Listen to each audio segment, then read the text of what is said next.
আসসালামু আলাইকুম। তো আমি দিক দিয়ে যাচ্ছিলাম, হঠাৎ করে উনি গান গাচ্ছে। ওনার গানের গলা আসলে এতই সুন্দর, আমি জায়গা দাঁড়িয়ে গেছি, মানে একদম থমকে গিয়েছি বললেই চলে। তো আমরা একটা গান শুনবো, তার আগে ওনার পরিচয়টা আমরা জানতে চাই। তো ভাই, আপনার নাম কি? আমার নাম মোহাম্মদ মামুন প্রধান। আমার বাড়ি হচ্ছে গাইবান্ধাতে, গাইবান্ধা পলাশবাড়ি থানা। তো এখানে আসছি, বন্ধুর সাথে ঘুরতে আসছি। আচ্ছা, আইসে একটু গানের আড্ডা দিলাম, তো ভাইয়ের সাথে দেখা হলো। তো ভাই হয়তো আমার গান শুনতে চাচ্ছে। আচ্ছা, আপনার নাম মামুন? জি, আমার নাম। ঠিক আছে। তো মামুন ভাইয়ের মানে কি বলবো, অনেক স্মার্ট আসলে। আপনার মতো একটা শিল্পী আছে, কণ্ঠশিল্পী বাংলাদেশে, আমি এটা আন্দাজ করতে পারছি। কিন্তু আপনি কি জানেন যে আপনার মতো ফেস একটা শিল্পী কিন্তু আছে বাংলাদেশে, কণ্ঠশিল্পী? নামটা কি জানেন? না ভাইয়া, আমি কেউ বলেনি কখনো? না, আমি আসলে সঠিকটা জানি না। আচ্ছা, তো ঠিক আছে। আমি আমার চোখে আপনাকে দেখে একদম হুবহুব এইচডি রুবেলের মতো লাগতেছে। এইচডি রুবেল ভাই, চিনেন এইচডি রুবেলকে? হ্যাঁ, আমিও চিনি, তবে হ্যাঁ। হ্যাঁ, ফেসটা আন্দাজ করি নাই। আচ্ছা আচ্ছা, ঠিক আছে। তো আমি আপনার আমরা আপনার একটা লাইন গান শুনতে চাই। ও আচ্ছা, 1 মিনিট।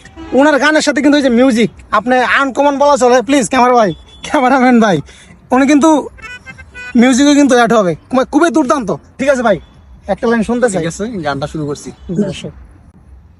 অনেক সাধনার পরে আমি পেলাম তোমার মন, পেলাম খুঁজে ভুবনে আমার আপনজন।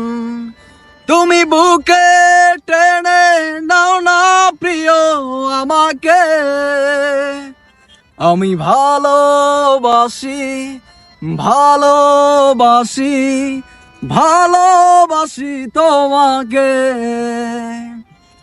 অনেক সাধনার পরে আমি পেলাম তোমার মন, পেলাম খুঁজে ভুবনে আমার আপনজন। তুমি বুকে টেনে নাও না প্রিয় আমাকে, আমি ভালোবাসি ভালোবাসি ভালোবাসি তোমাকে। Thank you so much. ভাই, দুর্দান্ত দুর্দান্ত সত্যি।